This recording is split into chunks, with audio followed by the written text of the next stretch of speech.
Ok, ok. Então, já indo, né, para a questão principal aí da live, eu queria que você me dissesse o que que é essa tal de filosofia do direito, né?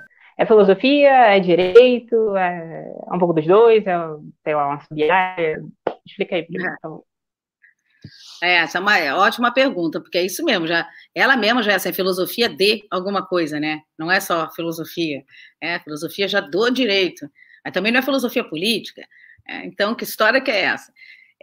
Eu acho que a palavra pivô, né, essa palavra de interlocução, interconexão, ela é ali um carrefour, né, onde você tem um entroncamento, em que você tem questões, obviamente, da própria filosofia, não tem como escapar da política de Aristóteles, da questão mesmo da lógica, da argumentação, da retórica.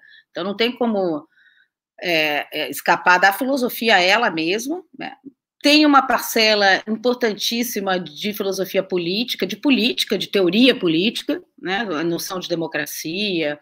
Já estou vendo aqui nos comentários uma pergunta já exatamente sobre Sócrates e a democracia. Então, essa herança grega, especialmente nessa noção mesmo de democracia, dessa experiência que aconteceu em Atenas na época de Sócrates, né? Então, tem muito de filosofia política, tem muito de política, tem muito de teoria política, mas também, e eu acho que é isso que o Elan está se perguntando aí, por que ela merece um nome próprio, né? A gente sabe que quando as coisas são nomeadas, houve uma briga para conseguir aquela nomeação, né? Para conseguir ter dignidade aquele domínio. Eu estudo filosofia do direito, né? Eu tenho uma área específica chamada filosofia do direito. Ela precisa ganhar esse espaço. E, digamos assim, qual o direito que existe, né, de ter um espaço chamado filosofia do direito? Por que isso? Se justifica?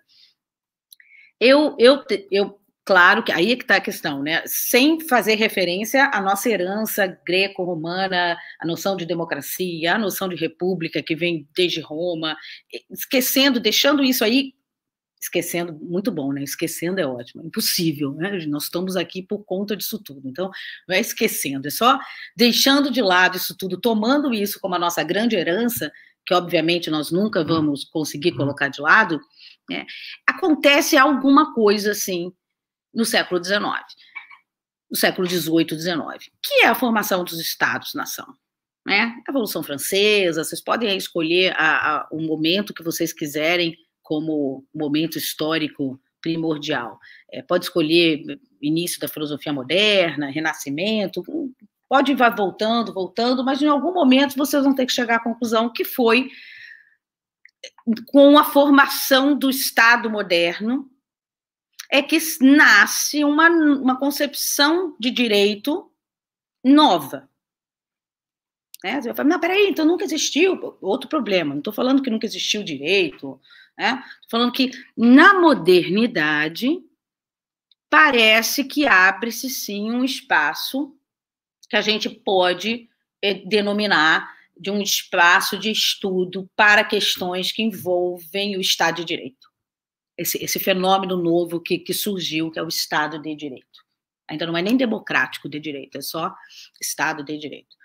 Então, a filosofia do direito começa como essa área que estuda essa forma de organização política e social que é o Estado-nação, né? Com todas as suas instituições, as suas delimitações, as suas relações com outros países, né? Toda essa noção mesmo de Estado de Direito começa a ser forjada ali se a gente quiser marcar um filósofo, eu diria Hegel, né? Então, essa ideia de uma entidade, de alguma coisa que está acima da sociedade civil, e que o Hegel vai chamar, vocês sabem, de espírito absoluto e coisa e tal, mas esse mito mesmo do Estado, ele surge no século XIX. E ali surgem pensadores do direito, especificamente. Né? Então, a gente vai ter, a partir dali, alguns autores que não são mais conhecidos da filosofia. Aí nós não estamos mais falando de Hobbes, por exemplo. Essa palavra, Thomas Hobbes é um filósofo do direito? É e não é, né? É um filósofo político por excelência, é um dos pioneiros da ideia de Estado, fala muito, tem inclusive um texto dele pouquíssimo conhecido, que é a conversa de um jurista com um filósofo. Então, ele já tem noção do que é essa área do direito, mas ele talvez ainda não exista propriamente um domínio chamado filosofia do direito que a gente possa encaixar Hobbes na época dele. Né? Estão percebendo? Então, me parece, como Foucault diz, né, essas ciências, elas vão aparecendo conforme o momento histórico. E eu tenho essa visão de que o momento histórico de aparecimento de algo como a filosofia do direito, ela vem com o Estado-nação, com o Estado moderno, que é um Estado soberano, que tem poder normativo, e monopólio do poder normativo. E esse é o ponto, né? Monopólio, portanto, da violência. É o Leviatã do Hobbes. A partir desse momento, eu acho que começa, assim, uma área específica que a gente pode chamar de filosofia do direito. Alguns autores que depois eu posso comentar com vocês, mas que são autores marcantes, clássicos, desse determinado domínio de saber, digamos assim.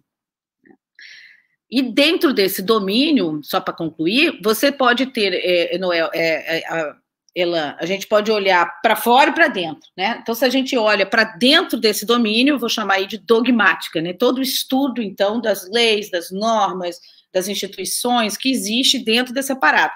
Já se você olha para fora desse domínio, aí, claro que a gente encontra diretamente a filosofia política, né? Mas outras áreas também. Linguagem, questão da interpretação, né? Mas a gente encontra de cara a questão do Estado, do poder, da liberdade, né? Todas essas questões que são muito caras para a filosofia política. Ok. Mas aí eu fiquei com a dúvida ainda, que é como é que a gente diferencia o próprio direito, né, a área do direito, para a filosofia do direito, né? Quer dizer, parece que a filosofia do direito lida com algumas questões específicas, mas por que o profissional do direito já não poderia lidar com essas questões? O que tem de especial, né, nesses problemas que o povo de direito também não possa enfrentar e tentar resolver com seus métodos e tal? O povo do direito devia estudar mais filosofia do direito, né? A gente chama de operadores do direito, porque exatamente existe uma discussão se o direito poderia ser um curso que tivesse, digamos assim, 3 anos de duração e um diploma técnico. E se você concluísse o curso todo, aí você teria o diploma de bacharel. Aí você me pergunta, o que faltaria, então, nesses 2 anos? O que teria de economia? Adivinha, qual a matéria que não haveria no curso técnico? Filosofia do direito. Obviamente. Então, já respondi uma parte da sua pergunta, né? Para você ser um técnico do direito, talvez não precise fazer muitas reflexões sobre o que é o fenômeno do direito, para que o direito serve, se o direito transforma a sociedade ou apenas é um instrumento de opressão. Não existem essas questões. As questões são muito mais dogmáticas. E aí essa expressão dogmática no direito tem um sentido específico. É dogmática no sentido de um estudo das leis positivadas, das leis escritas. O sistema brasileiro é um sistema da civil law, é diferente da common law. Apesar de ambos os sistemas estarem cada vez mais convergindo, em alguns tipos de mecanismos parecidos e tal, até por conta da globalização, mas o modelo brasileiro é o modelo civil francês. O nosso grande modelo de direito administrativo, de organização do Estado, é o modelo francês. Então, para começar, a gente já tem que fazer essa divisão. Então, o que é dogmática? Dogmática na civil law, no tipo de modelo que a gente segue, o modelo romano, é o estudo de tudo que está escrito. A questão da escritura no direito é fundamental. O direito positivo não é porque existe um direito negativo e tem um positivo, não. A ideia de positividade no direito é a ideia da escritura, de estar escrito. de estar compromissado, né, de ter algum lugar que você possa mostrar, né, e falar daqui, você deu a sua palavra, né, tem um quê de compromisso ali naquele código. Né? Então, essa civil law, essa tradição civilista romana, ela vem do direito romano. E ela vem, aí você vai falar, mas começou como? Já começou como leis escritas, Código de Hammurabi? Que história que foi essa? Bom, a tradição romana, ela é uma tradição de jurisprudência, né? Os jurisconsultos, os pretores, aqueles grandes homens com muita sabedoria, foram criando esse direito ao longo dos séculos. E acaba que ele foi, de tão desenvolvido que estava, ele foi escrito. É o famoso Código de Justiniano, que foi considerada a razão escrita, a ratio escrita. Então, quer dizer, de um direito que começa a ser construído na prática, através dos problemas que iam acontecendo na sociedade e que os juízes, enquanto homens prudentes, né, homens justos, enquanto esses caras iam desenvolvendo o direito na prática, claro que séculos depois isso acabou sendo escrito. Então, ele começa, digamos assim, por um método indutivo, chega nas proposições gerais e, a partir daí, começa a funcionar de maneira dedutiva. Eu já tenho as proposições gerais, que são as regras, eu aplico essas regras aos casos concretos. Nós estamos já nesse momento, porque o Código Justiniano foi reencontrado no século XI, foi reestudado, o próprio direito alemão deve muito a esses estudos do Código Justinianeu, né, dessa raptio escrita, né, desse código que foi encontrado, e já tinha muita coisa sobre o quê? Sobre bens, sobre pessoas, sobre contratos, né? Muito do que a gente entende hoje como direito privado. Por isso que, né, o direito, você fala, mas já existia, não existia? A gente sempre existiu, claro que sempre existiu. Nas sociedades mais antigas, mais... qual o termo que a gente pode usar para isso? Menos complexas, né? Sempre existia alguma regra, alguma forma de relacionamento, algum tipo de reciprocidade, algum tipo de compromisso, podia ser mais ou menos violento, mais ou menos racional, mas sempre existiu. Então, aí eu acho que é uma questão, né? O direito existia antes da sociedade, ou se eu posso dizer que existe sociedade quando tem direito, mas primeiro, o que nós estamos entendendo por direito, né? É aí que está, acho que, a chave do problema, né? Se a gente entender por direito qualquer tipo de relação de reciprocidade, de toma lá da cá, na hora que existiu o segundo ser humano, já existe direito. Agora, se eu estou entendendo por direito como alguma coisa complexa, institucionalizada, composta por uma série de mecanismos, por hierarquias, por uma coisa, essa coisa que a gente hoje fala direito, a gente pensa no direito, bom, aí isso só aconteceu há pouco tempo atrás, né? Antes era muito mais confuso, era um pluralismo jurídico, não tinha um controle único, central, de quem tinha o direito de dizer o que era o direito. Hoje a gente sabe quem é. Quem é o poderoso no Brasil hoje? Aí tu vai falar, não sei, me diz aí. Mas é exatamente esse jogo institucional entre três poderes, né? Então não tem ninguém, o todo-poderoso. Chegou-se num modelo, que é exatamente esse, o tal do Estado Democrático de Direito, ou da democracia constitucional, são os nomes modernos, os nomes atuais para esse modelo. E que modelo que é esse? É um modelo que está sempre em movimento, que evita a usurpação do poder, que tenta evitar ao máximo a concentração de poder, e que mantém três instituições, que são os três poderes, em constante jogo. Você pode falar assim, em constante briga. Bom, depende da forma como que você está olhando. Em constante luta, em constante disputa. Sim, é mais ou menos esse o modelo que a gente chega atualmente. Só que esse modelo é muito complexo. E a gente precisou antes construir muita coisa. Por exemplo, a própria ideia de Estado, a própria ideia de uma instituição como o Poder Judiciário, aí já vem separação de poderes, a ideia de não concentração de poder, e aí vem a própria ideia de Constituição. Tudo isso é herança filosófica, que a gente pode ir aí pegando essas peças todas na história e para mostrar como que a gente chegou hoje nesse modelo atual extremamente complexo. Então, sempre existiu o direito? Depende do que você está entendendo por direito. Mas se você está me perguntando assim que sempre existiu um direito sofisticado como esse que a gente vive hoje, não. Só quando se formou o Estado moderno, né? Por isso a gente tem que chamar de direito moderno. Há uma ruptura muito importante que acontece ali no século XVI, XVII, XVIII, enfim. Tá? Depende de que filósofo e que momento histórico que a gente escolhe para dizer qual foi a virada, né? Mas é esse momento aí do direito moderno. Então, Elan, quem vai estudar só o direito tem um mundo para estudar dentro da dogmática. Por exemplo, interpretação, argumentação jurídica, decisões dos tribunais, jurisprudência.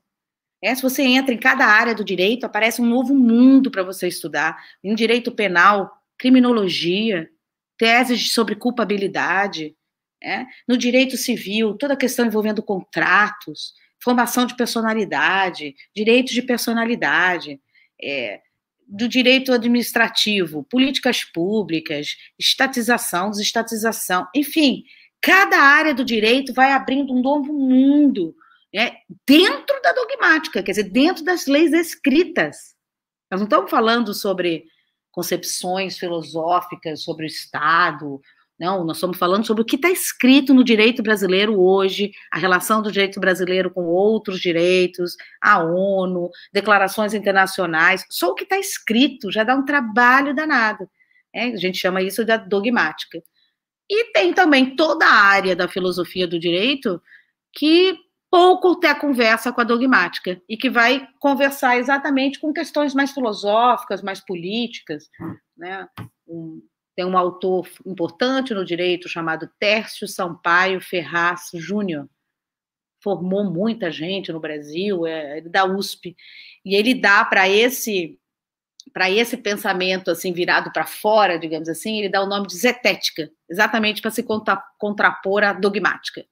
Então, isso ficou muito famoso também ali no direito, na teoria do direito, essa distinção. Que logo a gente fala assim, não, mas aí você já está fazendo uma análise zetética.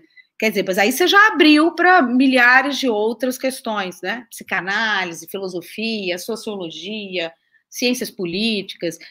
Neste momento, a gente está fazendo apenas uma análise dogmática. Quer dizer, eu estou escolhendo o meu ponto de partida. Dogma, não é isso, né? Ponto de partida que você não questiona mais. Então, eu falei assim, não, vamos partir daqui, porque já está escrito. Vamos estudar daqui para lá. E quando eu era aluna de direito, eu tive muita confusão na minha cabeça, até eu conseguir fazer essa organização, sabe? Até eu conseguir perceber que eu me interessava demais pela zetética. E que eu não conseguia exatamente, eu não conseguia falar assim, não vou esquecer, não posso fazer assim, agora vou partir daqui e vou aceitar o que está escrito aqui. Eu tinha essa coisa de questionar o próprio dogma. É coisa de filósofo, né? Né, então aí já faz uma diferença. Você não vai ficar o tempo todo questionando. Imagina você é um advogado, aí você pega a lei está até a seu favor, aí você fala assim, não gostei do fundamento dessa lei. Então, vamos questionar. Mas, afinal, o que é a lei, né? Exatamente! Exatamente, Elô. Afinal. Ai, ai. Olá, se você gostou desse vídeo, você pode ajudar financeiramente em padrim.com.br/elomarinho, doando a partir de R$1 por mês. Se quiser fazer uma doação única, também pode usar a chave Pix, que tá aqui na descrição. Todo o valor é reinvestido no canal. Se não puder, tudo bem. Já ajuda muito dar uma curtida nesse vídeo, compartilhar e se inscrever no canal Filosofia Acadêmica.